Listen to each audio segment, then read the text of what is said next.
সৎ মেয়ের অত্যাচার।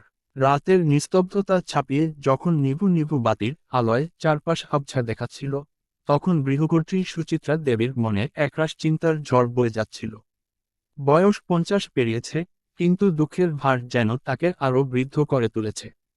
তার স্বামী বিজনবাবু বছর 5 আগেই চলে গেছেন, রেখে গেছেন তাদের একমাত্র সন্তান নয়নাকে। কিন্তু নয়না সুচিত্রার নিজের মেয়ে নয়, তিনি ছিলেন সৎমা। বিয়ের পর থেকেই নয়নাকে নিজের মেয়ের মতোই ভালোবেসেছেন তিনি। নিজের সন্তান না থাকলেও নয়নাকে কখনো আলাদা করে ভাবেননি। কিন্তু নয়না তাকে কখনোই মায়ের মতো গ্রহণ করেনি। ছোটবেলা থেকে এক প্রকার দূরত্ব বজায় রেখে চলেছে। বিজনবাবুর জীবদ্দশায় নয়না কিছুটা সংযত থাকলেও বাবার মৃত্যুর পর যেন তার উপর ঝড় বয়ে যায়। নয়নার ছিল একরোখা স্বভাব। কিশোরী বয়স থেকেই সে নিজের মতো চলতে অভ্যস্ত ছিল। বাবা মারা যাওয়ার পর সেই স্বভাব আরও প্রকট হয়ে ওঠে। সুচিত্রা দেবীর প্রতি তার আচরণ ধীরে ধীরে তিক্ত থেকে তিক্ততর হতে থাকে।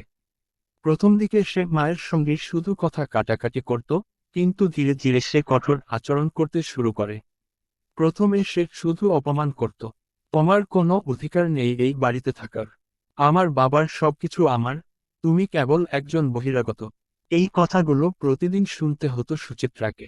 তিনি চেষ্টা করতেন সহ্য করতে, কারণ তিনি জানতেন নয়নার রাগ একদিন কমে যাবে। কিন্তু সময়ের সাথে সাথে তা আরও বাড়তে থাকে। নয়না ধীরে ধীরে সুচিত্রার চলাফেরার উপরও নিষেধাজ্ঞা বসাতে থাকে। তার জন্য নির্দিষ্ট ঘর বেঁধে দেয়, যাতে তিনি বাড়ির অন্যান্য অংশে যেতে না পারেন।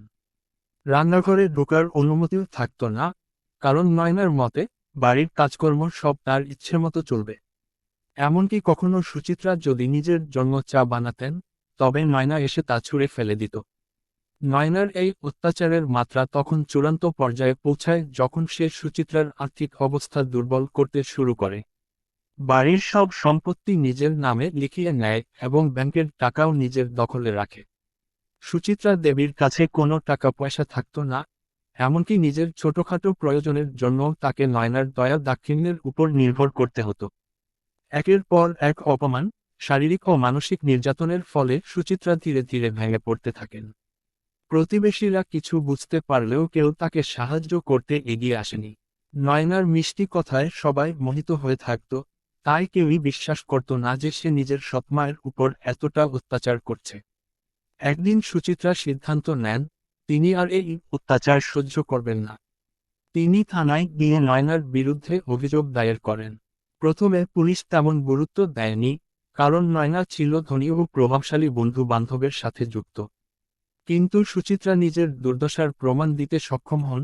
তিনি নিজের আঘাতের ছবি দেখান, পুরনো চিঠিগুলো হাজির করেন যেখানে নয়না তাকে হুমকি দিয়েছিল। পুলিশ শেষ পর্যন্ত নয়নাকে গ্রেপ্তার করে। এই ঘটনার পর সুচিত্রা নিজেকে নতুনভাবে গড়ে তোলেন।